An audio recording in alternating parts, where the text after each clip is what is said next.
Sri Rahayu Sarjana Pendidikan Magister Pendidikan yang saya hormati Bapak Ibu semuanya yang ada di sini. Pertama-tama marilah kita panjatkan puji syukur kehadiran Allah Subhanahu wa taala karena pada siang hari ini dapat hadir dalam sosialisasi budaya positif dalam keadaan sehat walafiat, tidak kurang satu apapun.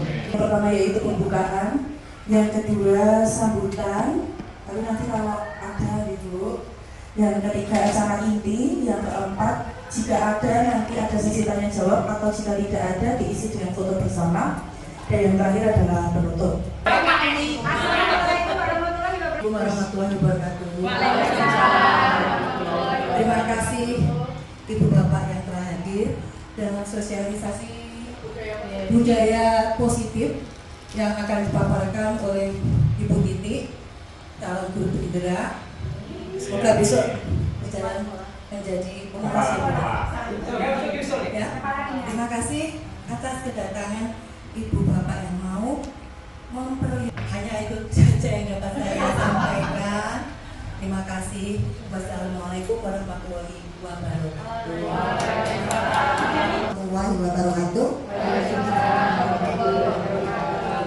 Terima kasih pada Bapak Ibu yang telah menyempatkan waktunya pada siang hari ini. Sebelumnya nanti saya tidak akan menggurui Bapak Ibu guru karena saya yakin Bapak Ibu guru itu sudah lebih canggih dari saya. Apalagi saya yang masih muda harus perlu banyak belajar dari Bapak Ibu guru. Tapi saya hanya ingin menyampaikan sedikit ilmu saya yang saya dapatkan dari calon guru penggerak, yang mana nanti kita bisa merefleksikan diri kita bahwa kita itu sudah pantas tidak ya kalau kita sudah dianggap jadi guru. Nah, kita introspeksi diri sendiri. Langsung saja next. Nah, ini tim saya, fasilitator saya yaitu Ibu Siti Khairia SPD MBG, dan pengajar praktek saya Ibu Indah Susilawati SPD. Nah, ini paradigma. Coba tolong Bapak Ibu nanti ada yang mempraktekkan paradigma ini, bahwa ada satu orang yang mengepalkan tangan. Nah, nanti yang satu orang nanti akan menjawab. Dia boleh akan merayu, boleh menghardik, boleh mengajak, boleh mengajak kolaborasi, boleh. Bagaimana caranya nanti dia bisa membuka kepalan tangan ini dengan sekuat tenaga ini. Karena apa? Yang akan menjadi membuka ini adalah siapa? Siswa atau guru? Siswa dan guru. Nah, betul Bu Esther. Yang menjadi adalah siswa dan guru. Gurunya adalah yang model A, yang meletakkan tangan. Sedangkan siswa adalah yang B. Dia bagaimana caranya dia akan membuka kepalan tangan ini.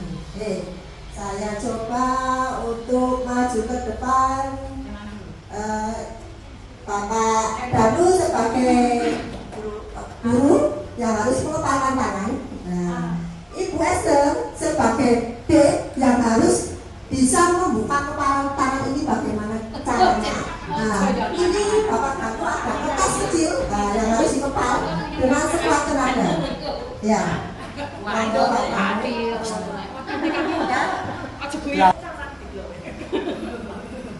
Pak Guru, aku mau buka tanganku Pak Guru. Nggak boleh. Ini aku kan muridmu Pak Guru. Coba ini dibuka Pak. Ini kan buat kalau Pak Guru memang baik hati dan mau mengerti perasaan muridnya, pastilah Pak Guru mau buka buat muridnya. Ayolah Pak Guru.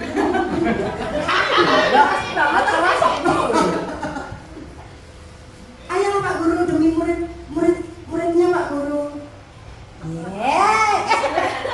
Duit.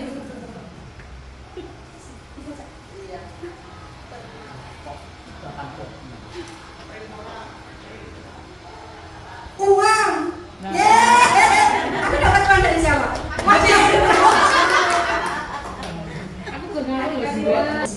sebagai guru adalah yang bisa mengontrol siswanya agar siswanya itu bisa menjadi lebih baik dan harus menyadari. Nah, anak siswanya itu karena rayuannya begitu hebat, akhirnya Pak Danu luluh hatinya.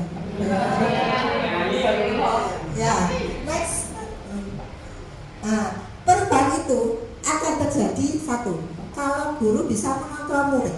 Nah, ibaratnya kalau orang Jawa bilang guru kok kurang lakon, iya. Jadi gimana caranya guru itu bisa mengontrol siswa?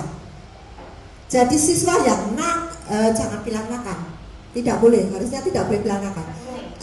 Harus yang punya keunikan tersendiri karena setiap siswa itu mempunyai karakteristik yang berbeda-beda. Kita sebagai guru harus bisa memposisikan siswa itu gimana caranya siswa bisa menuju jalan kebenaran dan jalan yang lurus. Bukan hanya baik dan benar, tapi jalan yang lurus, jalan kebenaran. Ya. Yang kedua yaitu bahwa kritik dan membuat orang merasa bersalah dapat menguatkan karakter. Nah, tadi karakternya Bu Esther apa tadi? Wah iya, pinter, muridnya pinter merayu. Akhirnya Pak gurunya luluh. Ya. Kalau Pak gurunya luluh apa? Biarpun Bu Esther pernah berbuat kesalahan, tapi karena gurunya yang baik hati dan tidak sombong, dia akan apa? Luluh hatinya. Terus dia bisa akan mengontrol siswanya itu menuju ke jalan yang lurus. Ya. Yang ketiga yaitu untuk penguatan positif, efektif dan bermanfaat. Guru itu tidak boleh bernilai negatif, tidak boleh melarang siswa, tidak boleh. Tapi gunakanlah kalimat yang positif. Contohnya, dilarang membuang sampah, itu termasuk kalimat negatif. Jadi harus diubah menjadi kalimat positif. Contohnya sampahlah pada tempatnya. Yang keempat yaitu ilusi bahwa orang dewasa memiliki hak untuk memaksa. Siapa yang dipaksa? Murid. Murid dipaksa itu untuk menjadi apa? Menjadi lebih baik. Ya, jadi murid yang salah jangan kamu salah, tidak boleh. Tapi, kamu tahu kenapa kamu dipanggil Bapak Ibu Guru ke ruangan ini? Yang pertama. Yang kedua, tidak tahu Bu. Misalkan dijawab seperti itu. Kalau tidak tahu, kamu ingat-ingat dulu pelajaran tadi, apakah yang membuat hati kamu gelisah? Mungkin siswa tadi belum mau membuka diri. Ya, kalau belum membuka diri, gurunya harus pintar-pintar untuk membuka diri siswanya agar dia bisa mengakui kesalahannya. Misalkan, ya Bu, tadi saya keluar pelajaran waktunya Bu Puji karena saya tidak suka dengan matematika. Ya, seperti itu. Nah, kalau sudah seperti itu, berarti guru itu harus bisa mengontrol. Salah satunya dengan nanti berkaitan dengan segitiga restitusi. Nanti saya akan praktekkan sekalian nanti biar Bapak Ibu Guru lebih paham. Next. Nah, ini yang menjadi siapa sih yang mengontrol? Bapak Ibu Guru atau siswa? Guru. Nah, guru adalah sebagai pengontrol. Ya, jangan dikontrol oleh anak, tapi guru yang bisa mengontrol anak agar anak itu mencapai tujuannya yang baik. Ya, perbedaan dari stimulus dan teori kontrol. Kalau stimulus itu kita mencoba mengubah orang agar berpandangan sama dengan kita. Bisa tidak? Kamu harus sama dengan saya. Tidak. Nah, itu adalah stimulus. Berbeda dengan teori kontrol, kita berusaha memahami pandangan orang lain tentang dunia. Dalam artian kita sebagai guru harus bisa memposisikan sebagai siswa supaya apa? Siswa itu mau mengakui kesalahannya. Anggap saja kita sebagai teman. Kalau kita sebagai teman, nanti siswa itu akan memandang gurunya itu dia akan curhat. Ya, kalau sudah curhat masalah apapun nanti akan bisa diselesaikan. Ada solusinya. Ya. Nomor 2, kalau stimulus perilaku buruk dilihat sebagai suatu kesalahan. Perilaku buruk itu apa ya? Contohnya, mungkin Ibu Erna, perilaku buruk bisa dicontohkan? Bicara kotor. Kotor. Ya, anak-anak itu kadang tidak. Anak bicara kotor, apa yang kita akan lakukan, Bu Erna? Menasehati. Benar. Menasehati. Yang pertama itu. Yang kedua, kita harus bisa memberikan teladan yang baik. Ya, karena guru adalah teladan bagi siswa. Jadilah kita teladan bagi murid-murid kita. Ya, karena kami Bapak Ibu guru itu sudah dianggap guru, sudah punya ahli dalam bidang mendidik. Jadi kita harus, saya sudah memantaskan diri saya sebagai guru. Ya, kalau sudah memantaskan dirinya sebagai guru, berarti kita harus bisa mengontrol anak tersebut. Ya, kalau teori kontrol itu semua perilaku memiliki tujuan. Nah, tadi bisa dilihat perilaku kotor, jorok. Nah, itu kita bisa mempunyai tujuan apa? Kenapa kamu bilang seperti itu, nak? Nah, tujuannya apa? Nah, itu kita bisa menanyakan anak. Mungkin, Bu, saya kesel Bu sama anak itu. Nah, karena dia emosi, mungkin dia kelupaan untuk berbicara kotor. Nah, itu. Yang ketiga, yaitu orang lain bisa mengontrol saya. Bisa tidak ya? Ayo, bisa tidak? Ibu Ratna, bisa tidak? Orang lain bisa mengontrol saya? Bisa. Ya, karena apa? Kita sepahamkan dulu pemikiran kita. Ya, supaya apa? Kalau sudah sepaham, kita mempunyai tujuan yang sama, nanti akan terwujudlah budaya positif. Ya, jadi tujuannya sama dulu. Kalau tujuan tidak sama, nanti tidak akan tercipta budaya positif. Ya, terus kalau teori kontrol, hanya Anda yang mengontrol diri Anda. Berarti introspeksi diri. Sudah pantaskah ya saya sebagai guru teladan? Nah, ternyata saya belum dikatakan guru teladan, karena saya kadang masih terlambat masuk ke kelas. Itu adalah salah satu contohnya. Nah, introspeksi diri kita. Ya, jangan sampai ya namanya manusia tidak luput dari kesalahan. Ya, kesalahan itu memang semua orang itu pernah melakukan kesalahan. Karena yang sempurna adalah Tuhan kita. Ya. Terus yang keempat, saya bisa mengontrol orang lain. Ya, sedangkan dengan kontrol, Anda tidak bisa mengontrol orang lain. Tidak mungkin saya harus menuruti kata-katanya Bu Erna. Ya, saya tidak setuju. Boleh. Karena apa? Kita mempunyai argumen, mempunyai alasan tersendiri.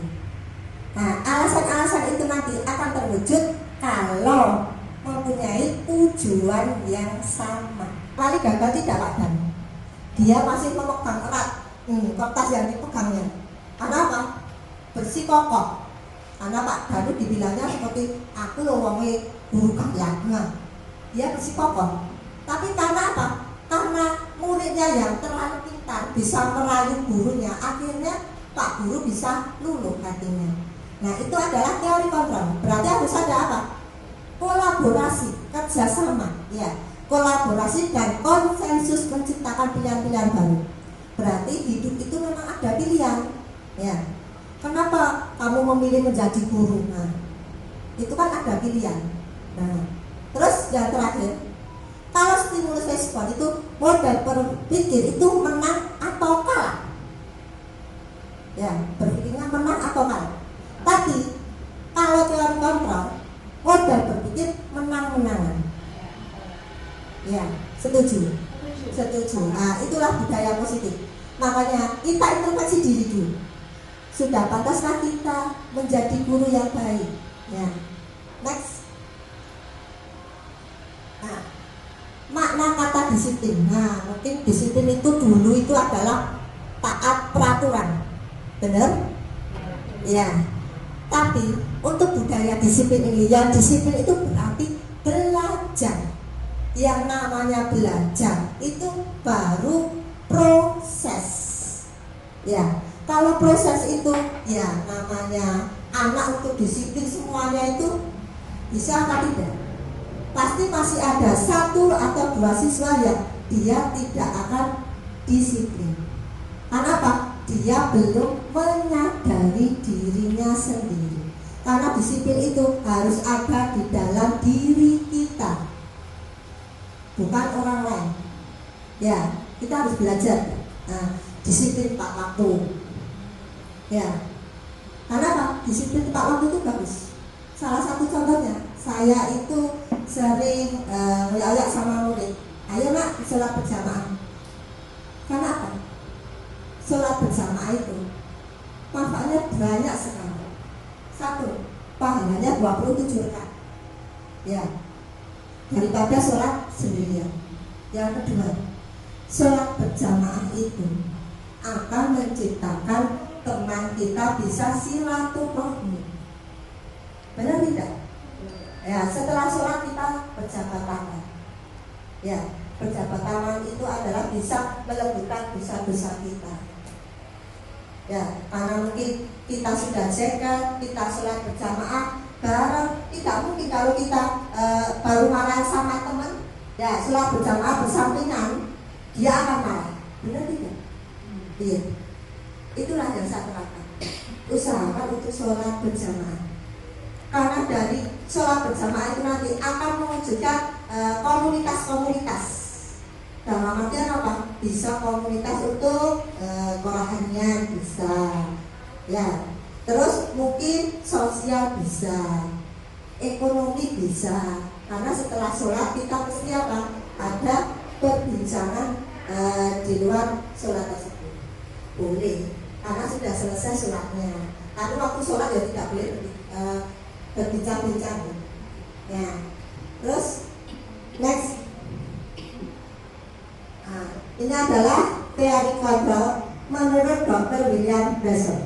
Nah, nanti tadi sudah saya jelaskan tentang makna disiplin. Nah, semua perilaku itu memiliki tujuan.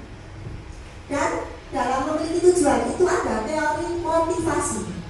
Teori motivasi itu ada 3, yaitu 1, untuk menghindari hukuman. Ya. Yang kedua yaitu untuk mendapatkan imbalan.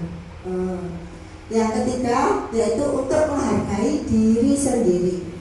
Nomor 1 dan nomor 2 itu termasuk motivasi ekstrinsik luar. Yang nomor 3 itu termasuk motivasi intrinsik dalam diri kita sendiri. Ya, nanti akan terwujudlah dengan nilai-nilai kebajikan universal. Dan nanti akan mewujudkan keyakinan kelas. Dan nanti mungkin saya praktekkan cara pembuatan keyakinan kelas. Oke. Terus nanti ada 5 posisi kontrol, yaitu sebagai penghukum yang pertama. Yang kedua itu pembuat rasa bersalah. Yang ketiga itu sebagai teman. Yang keempat sebagai pemantau. Yang kelima sebagai manajer. Itu yang harus kita pegang.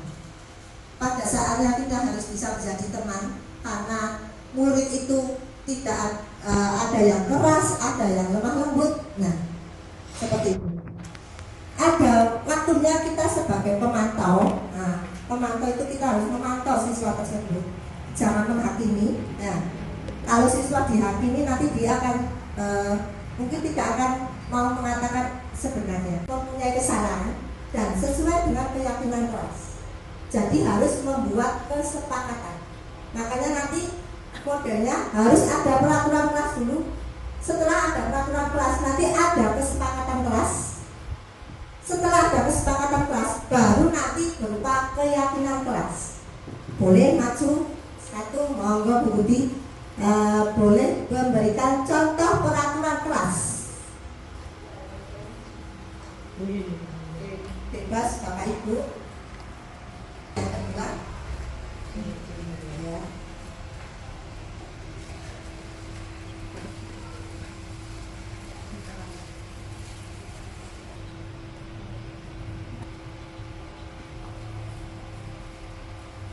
Siswa membawa alat tulis sendiri.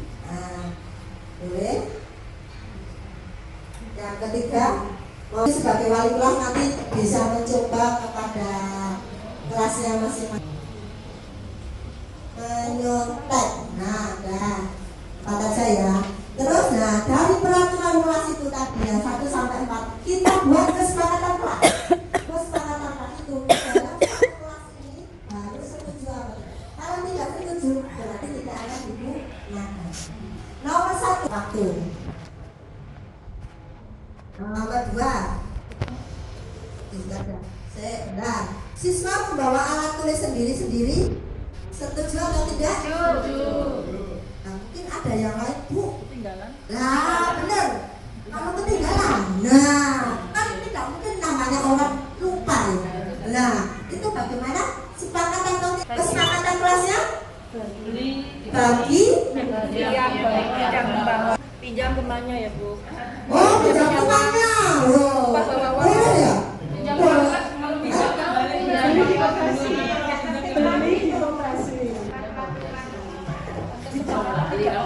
Bisa loh kalau duit-duit ya. Atau dipasang, dipinjami teman. atau ya. Nah, kan biasanya kita seperti itu ya, Bu. Jamu banget. Ya. Terus, yang ketiga, tidak boleh bicara kotor. Setuju. Berarti kesepakatan kelasnya menjadi kalimat positifnya bagaimana? Berbicara yang baik. Yang keempat, siswa tidak boleh menyontek. Setuju. Tapi ada. Ayo, karena waktu ujian mesti masih pada tanya teman kanan kirinya atau belakang. Berarti sepakat tidak? Sepakat. Sepakat. Kalau sepakat, ya kan? Ya, setelah ada peraturan kelas, ada kesepakatan kelas, kita buat dengan keyakinan kelas. Kalau kesokan, keyakinan kelasnya apa? Menjaga Kelas artinya akan menjadi keyakinan kelas kita. Itu Bapak Ibu. Nanti kalau Bapak Ibu mau membuat keyakinan kelas itu alurnya seperti itu. Mungkin nanti bisa diterapkan di kelasnya masing-masing ya. Belajar Pancasila. Monggo semangat. Iya. Pak Danu, guru yang bijaksana. Kita bersama-sama memperagakan dan menghafalkan profil pelajar Pancasila. Profil pelajar Pancasila. Profil pelajar Pancasila. Beriman dan bertakwa kepada Tuhan Yang Maha Esa. Mandiri, bernalar kritis, berkebinekaan global, gotong royong, kreatif. Disuruh maju satu persatu untuk mempraktekkan profil pelajar Pancasila agar anak selalu ada di dalam jiwanya itu tentang profil pelajar Pancasila, bukan hanya sebagai tulisan saja, tapi dia harus dipraktekkan dalam kehidupan sehari-hari dan dijiwai dalam diri sendiri. Itu artinya tidak hanya terlepas dari perintah, akan tetapi juga cakap membuat memerintah diri sendiri. Nah, berarti apa? Merdeka itu, Bu, bebas, Bu, semua. Ya, next. Nah, ini tadi tentang disiplin dan nilai kebajikan universal. Yang dimaksud adalah disiplin positif, berarti nilai positif yang merupakan tujuan mulia yang bersifat universal, yang berarti secara umum. Ya.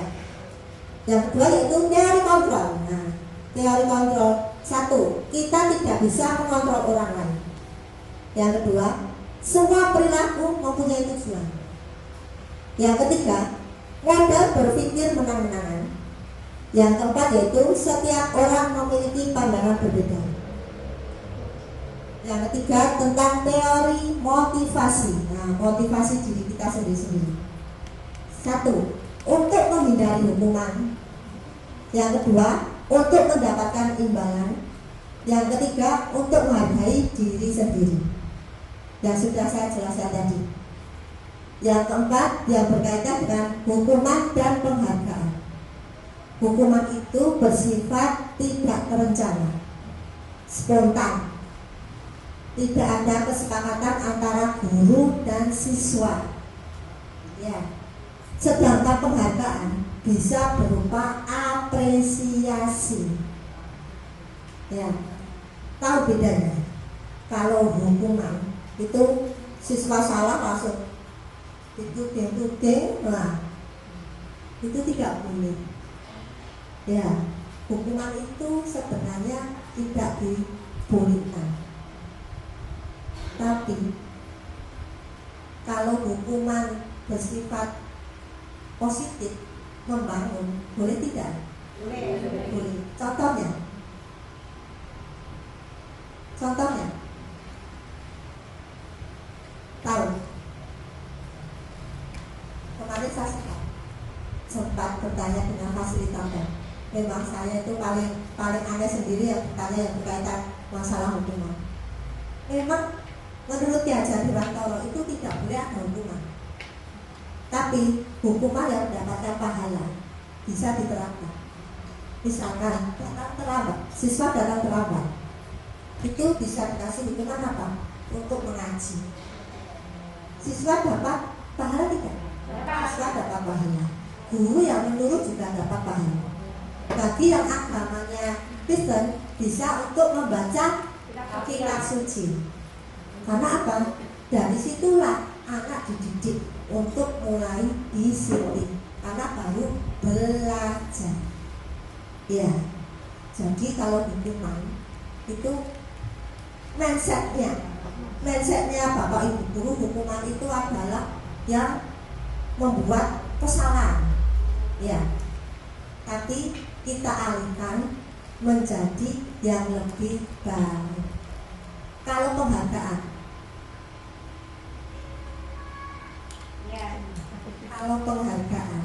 itu kalau hanya absennya nol, prestasi dikasih poin atau ya tidak boleh. Kenapa? Oh, bolehnya dikasih uang. Wow, banyak yang suka kalau dikasih uang. Ya. Oh, dikasih roti. Wah, nanti dibagi-bagi ya. Oh. Kalau penghargaan itu berupa apresiasi, itu bisa berupa perkataan. Ya, nah, Bu Endang, hari ini kamu rajin. Karena sudah membantu saya untuk menata laptop. Nah, itu adalah penghargaan. Tidak boleh berupa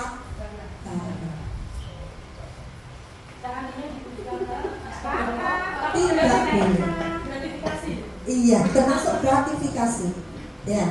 Yang namanya apresiasi itu dilakukan secara berkelanjutan, tapi semuanya dapat. Ya, bukan berarti hanya yang baik saja, karena setiap orang itu ada yang baik, ada yang kurang baik. Yang kurang baik kan mesti punya kelebihan. Ya, itulah yang diberikan kelebihan. Nah, iya, jadi semuanya.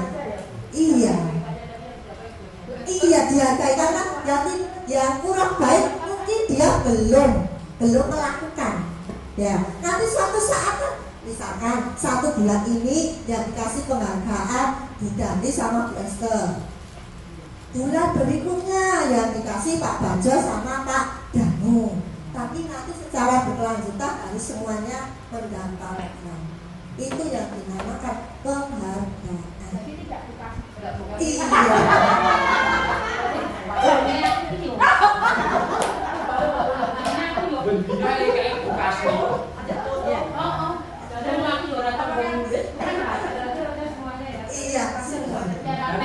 Iya, yang adil. Karena setiap orang itu punya kekurangan dan kelebihan. Tapi kita berikan itu yang kelebihannya. Karena mungkin hari ini dia belum memberikan kelebihan. Mungkin makanya mendapatkan terus ya Bu Kasni. Ya, next. Nah, refleksi ini buat diri kita. Sebagai seorang guru, saat Anda hadir mengajar di kelas tepat waktu, motivasi apakah yang mendasari tindakan Anda? Apakah Anda datang tepat waktu karena tidak ingin ditegur oleh atasan? Dan kemudian mendapat surat peringatan melalui saya. Bisa jadi. Atau Anda ingin mendapatkan pujian dari atasan Anda? Oh, bisa jadi. Dan mendapat penghargaan sebagai karyawan atau guru berprestasi. Oh, tidak juga. Oh, biasa saja. Harusnya luar biasa Bu Kasni. Ya, itu adalah refleksi buat kita sendiri. Ya, apakah kita sudah pantas? Nah, makanya saya tadi bilang memantaskan diri. Dalam artian saya memantaskan diri saya sebagai guru karena saya sudah mempunyai keahlian untuk mengajar. Berarti memantaskan diri saya. Ya, next. Nah, ini bedanya hukuman, konsekuensi dan restitusi. Kalau hukuman itu sesuatu yang menyakitkan harus terjadi, sedangkan konsekuensi itu sesuatu harus terjadi. Kalau restitusi itu merupakan pilihan. Ya, restitusi. Yang kedua, kalau hukuman itu tidak nyaman untuk murid atau anak untuk jangka waktu panjang. Ya, contohnya kalau kamu memukul sama siswa 5 tahun yang akan datang siswa masih ingat. Nah, itu sama panjang. Itu berarti hukuman. Kalau konsekuensi tidak nyaman untuk murid atau anak untuk jangka waktu pendek, ya waktu itu aja. Nah, kamu mengakui kesalahanmu. Konsekuensi apa yang sudah disepakati menurut keyakinan kelas kamu. Nah, kata-kata seperti itulah yang harus dilontarkan sama anak. Jadi jangan menjustis ya. Ya, mungkin nanti Bapak Ibu boleh introspeksi diri. Kalau restitusi menguatkan untuk murid atau anak dalam jangka waktu panjang. Yang ketiga, yang berkaitan dengan korban mendapatkan keadilan. Bersalah itu termasuk korban. Ya. Kalau korban itu wis iki angel dikandani, mending dibinasakan aja. Nah, seperti itu ya. Ya. Itu tidak boleh. Ya, bocah angel dikandani, kalau kita ditandani dibinasakan aja. Apa seperti itu ya? Wah. Oh, ditunggangi wae. Ya, kalau ditunggangi aja nanti bisa pasti ketemu lagi. Tapi kalau dibinasakan kejam. Terlalu kejam. Makanya itu jangka panjang. Terus untuk konsekuensi, korban bisa diabaikan. Habis itu mesti aku mau kayak ketemu guru kayak. Ya. Nah, karena apa? Sudah tidak nyaman. Ya. Untuk restitusi itu korban mendapatkan ganti. Gantinya sapa? Oh, murid saya wis metu. Berarti kalau gantinya sapa ya? Berarti ada generasi penerusnya. Iya.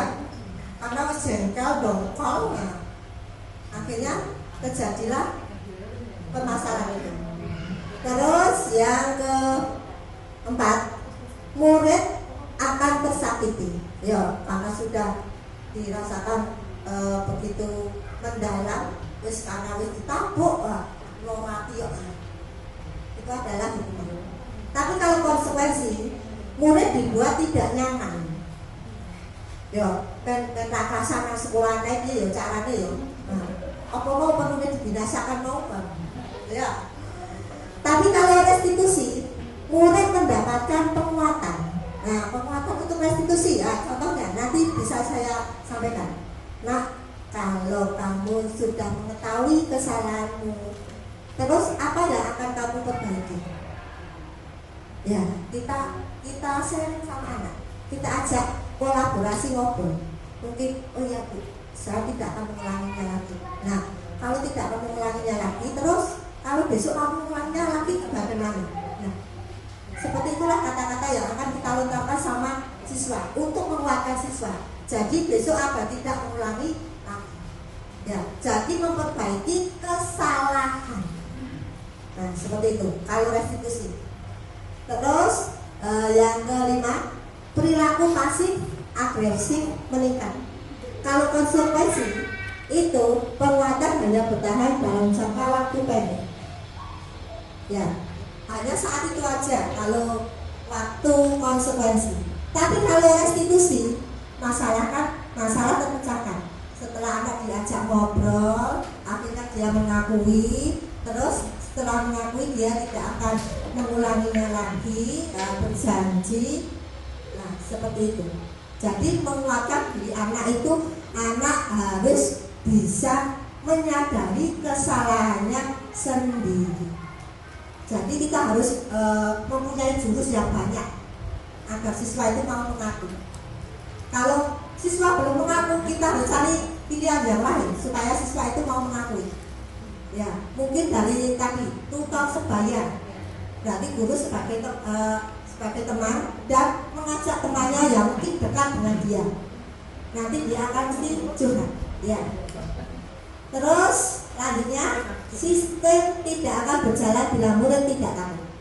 Kalau konsekuensi memerlukan monitoring dan supervisi terus-menerus dari guru. Untuk restitusi, murid belajar bertanggung jawab untuk perilakunya. Nah, murid diajari untuk tanggung jawab. Ya, kalau murid saiki kok tanggung jawab itu wae. Benar tidak? Iya. Oh, saya jawab benar. Jawabnya karena apa? Hanya alasan itu tadi. Karena memang murid pinter alasan ya seperti itu. Kalau murid banyak alasan berarti gurunya kudu pinter dari muridnya yang mau. Kudu bisa boleh jawabannya sih bener. Kudu boleh iku mau alasan iku mau murid mau bisa jawab. Nah, akhirnya apa? Akan terjadi komunikasi yang baik. Lanjut, berlaku hanya pada sebuah institusi, tidak berlanjut pada kehidupan nyata, itu hukuman. Berarti kalau institusi berarti lembaga ya. Berarti kita termasuk ya kalau memberikan hukuman. Ya, contohnya. Oh, itu suka tidak. Ya, jangan itu suka. Boleh tidak? Tidak boleh. Yo, sampai tahu mangrove. Nyapu ruang dulu. Tak boleh. Yo, sampai ngakon. Ya, itu hukuman itu tidak boleh. Karena kalau menurut hukuman itu punya kesalahan yang besar. Kalau di benak siswa, itu tadi sebaiknya kita ambil yang restitusi. Iya, mendidik, menyadarkan siswa untuk mempunyai tanggung jawab. Ya, lanjut. Hukuman itu peraturannya adalah kamu dulu masalah mau ngeyel masih hukuman. Ya, tapi kalau konsekuensi apa peraturannya nak? Peraturan kelasmu. Nah, kalau dia sudah jawab, nanti kita bisa menanyakan lagi. Mampukah kamu melakukannya? Kalau mampu, oh ya sudah kalau mampu. Berarti besok dilaksanakan ya. Nah, itu termasuk konsekuensi. Tapi kalau restitusi, nah restitusi nanti yang kamu Bapak Ibu praktekkan. Apa yang kamu yakini nak? Kalau kamu berbuat salah seperti ini, ya itu restitusi. Boleh kata-kata yang kedua, apa yang bisa kamu lakukan untuk memperbaiki masalah ini? Ya, anak harus menyadari di ini. Ya, lanjut. murid atau anak membenci peraturan, benar tidak? Iya, iya. Peraturan itu dibuat untuk untuk seluruh warga sekolah harus mentaati. Ya. Tapi kalau konsekuensi, murid atau anak menghormati peraturan hanya sebatas menghormati aja, belum melaksanakan. Tapi kalau restitusi, murid menghormati dirinya dan orang lain. Oh, aku jilid kocokku, berarti kan loro, berarti aku ya ojo jilid. Nah, itu dia punya kesadaran. Ya, tapi kalau yang hukuman itu bersifat negatif. Kalau konsekuensi itu netral, ya tidak memihak siapapun. Sedangkan restitusi itu adalah positif, ya hal yang positif. Next. Nah, ini mungkin, ayo Ibu Puji, apa jawabannya? Boleh maju ke depan Ibu Puji.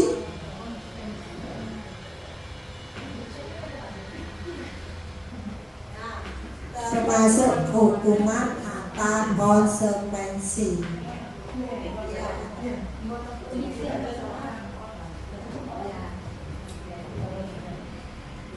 Iva kurang menguasai pelajaran matematika sehingga pada saat pelajaran tersebut berlangsung dia lebih banyak berdiam diri atau menggambar di buku pelajarannya.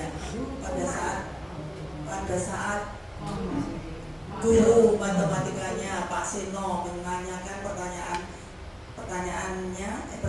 Iva menjadi gugup dan tak sengaja menjatuhkan tasnya dari kursi serta tiba-tiba menjadi gagap pada saat berupaya menjawab. Seluruh kelas pun tertawa melihat perilaku Iva yang bicara tergagap dan terkejut tersebut. Pak Seno pada saat itu membiarkan teman-teman Iva menertawakan Iva yang tergagap dan lalu luar biasa dan malu luar biasa dan malahan minta Iva untuk maju ke depan dan berdiri di depan kelas sambil menunjuk hidungnya karena tidak bisa menjawab pertanyaan Pak Seno. Kelas makin gaduh dan anak-anak pun tertawa melihat Iva di depan kelas memegang ujung hidungnya. Termasuk hukuman apa konsekuensi? Termasuk hukuman. Iya, benar. Itu termasuk hukuman. Ya, next. Ini tadi sudah ya. Nah, next. Nah, restitusi. Restitusi itu proses menciptakan kondisi bagi murid untuk bisa kembali pada kelompok mereka dengan karakter yang lebih kuat. Ya, jadi restitusi itu membutuhkan kolaboratif atau kolaborasi, ya, yang mengajarkan murid untuk orang seperti apa yang mereka ingin menjadi tujuan yang mulia. Dan bagaimana mereka harus memperlakukan orang lain. Dalam bahasa Jawa namanya uang ke uang. Ini apa betul? Iya, uang ke uang. Makanya kita sebagai bapak ibu guru harus bisa menghargai. Ya, menghargai diri sendiri aja dulu. Nah, baru nanti bisa orang lain. Karena kalau bukan dari diri kita, dari siapa lagi? Ya, next. Nah, ini adalah ciri-ciri restitusi. Satu, bukan untuk menebus kesalahan, namun untuk belajar dari kesalahan. Nah, siswa itu nanti harus belajar dari kesalahannya. Ya, ditanyakan. Nah, kalau kamu sudah mengakui kesalahanmu, apa yang harus kamu lakukan? Nah, nanti dia akan apa? Belajar dari kesalahan itu tadi. Ya. Yang kedua, memperbaiki hubungan. Ya, jadi hubungannya nanti akan apa? Lebih komunikasi antara guru dan murid. Nah, yang ketiga tawaran bukan paksaan. Nah, mau muridnya kan paksa karo Pak Danu. Ya, mergone apa? Pak Danu kan dulu hatinya. Mergone Pak Danu gelem dipaksa ya. Nah, terus yang keempat, restitusi menuntut untuk melihat ke dalam diri. Nah, lihatlah diri kita. Sudah benarkah kita? Ya, berarti kita harus introspeksi diri kita sendiri-sendiri. Tidak menghakimi. Ya, jadi makanya tadi saya bilang refleksi diri. Ya, yang kelima, restitusi mencari kebutuhan dasar yang mendasari tindakan. Nah, kebutuhan dasar tadi sudah saya jelaskan, ada 5 yang termasuk penguatan, nah, termasuk kebebasan. Nah, siswa kan mesti pengennya bebas, harus ada aturannya. Wah, pengennya jam kos ya, seneng gak jam kos? Apalagi wes tapi ya itu bahasanya ya, pengen bebas. Terus yang keenam, restitusi diri adalah cara yang paling baik. Nah, kita introspeksi diri, itu adalah cara yang paling baik untuk bertanggung jawab pada diri kita sendiri-sendiri. Yang ketujuh, restitusi fokus pada karakter, bukan tindakan. Ya, karakter sama watak itu sama tidak? Sama. Karakter sama watak itu sama. Oh, watak itu loh nggak bisa berubah, itu padahal karakter. Ya. Nah, karakter itu bisa diubah. Iya. Tapi kalau sifat tidak bisa diubah. Ya, karakter itu didapatkan bisa dari lingkungan, dari teman. Nah, itu bisa terbentuk karakter. Karakternya jadi keras, kemudian lingkungannya balune karo wong.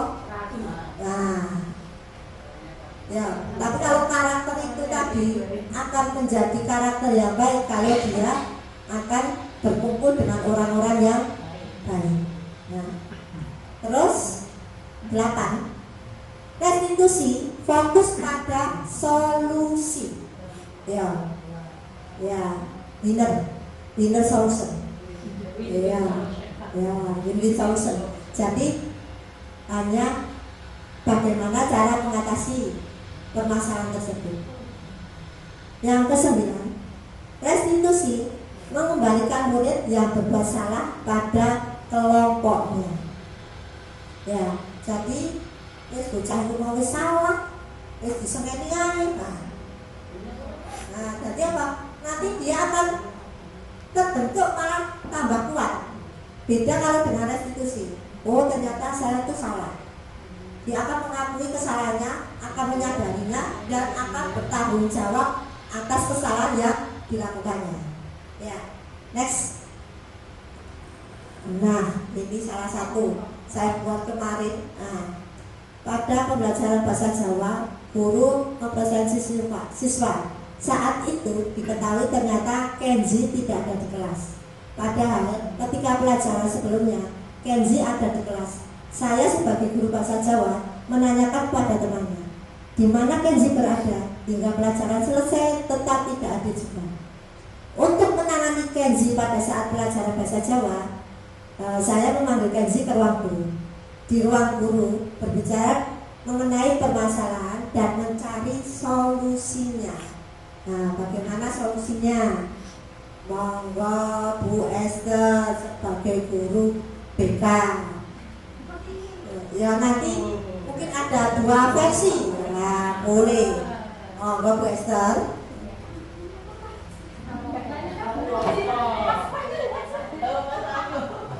Ya, nanti aku Pak Bansu.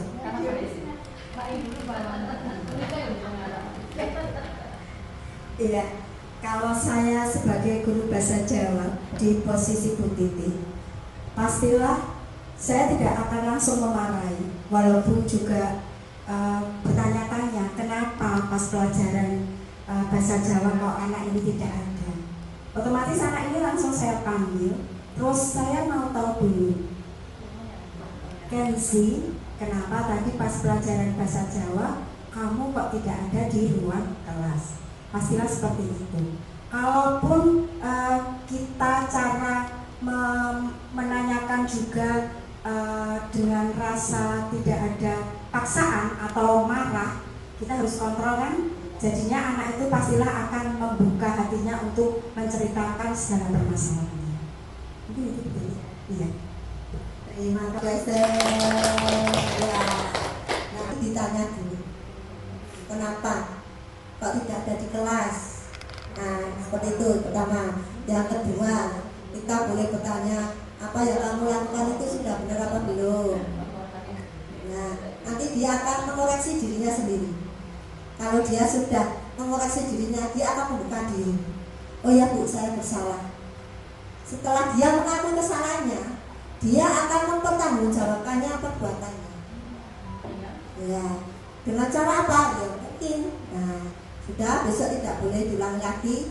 Kalau diulangi lagi apa sanksinya? Mungkin. Oh ya, menghafal ya 10 ayat. Nah, surat apa Bu? Biasanya seperti itu. Nah, oh iya, ikhlas loh. Perbuatannya gampang. Ya, ya mungkin itu adalah termasuk cara untuk menyelesaikan masalah. Terus setelah itu, yang ketiga yaitu keyakinan kelas. Itu kita tanya lagi. Dulu kita kan sudah pernah membuat keyakinan kelas. Apa keyakinan kelas kamu kalau kamu berbuat salah seperti itu? Nah, setelah itu nanti siswa akan mentaati peraturan yang berlaku di kelas maupun di sekolah. Ya, next. Nah, ini tadi mungkin cara untuk menjawabnya. Pertama, menstabilkan identitas, menanyakan dulu permasalahannya. Yang kedua, validasi tindakan yang salah. Nah, siswa mengakui kesalahannya.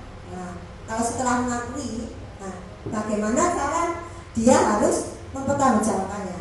Berarti harus menanyakan keyakinan kelasnya. Ya, next. Nah, keyakinan kelas ya sudah dibuat seperti tadi. Ya, next. Nah, terima kasih Bapak Ibu atas waktunya. Sebagai calon penggerak harus bisa bergerak dan menggerakkan. Mungkin dari saya cukup sekian. Apabila ada salah kata, budaya positif, kita harus kembali lagi mengkoreksi diri kita. Sudahkah kita menjadi guru yang bisa mengontrol diri kita sendiri, memberikan restitusi pada siswa dan bukan hukuman yang diberikan oleh siswa. Otomatis dengan semuanya usaha kita secara restitusi, kita bisa berkomunikasi dengan siswa, apa kehendak siswa yang bisa kita berikan penguatan motivasi untuk siswa menjadi lebih baik. Iya. Semoga ini menjadikan kita lebih baik lagi ke depannya menjadi seorang guru. Kalau tadi kita berdoa pembuka, kita tutup acara hari ini dengan doa penutup. Berdoa menurut agama dan kepercayaan kita masing-masing, mulai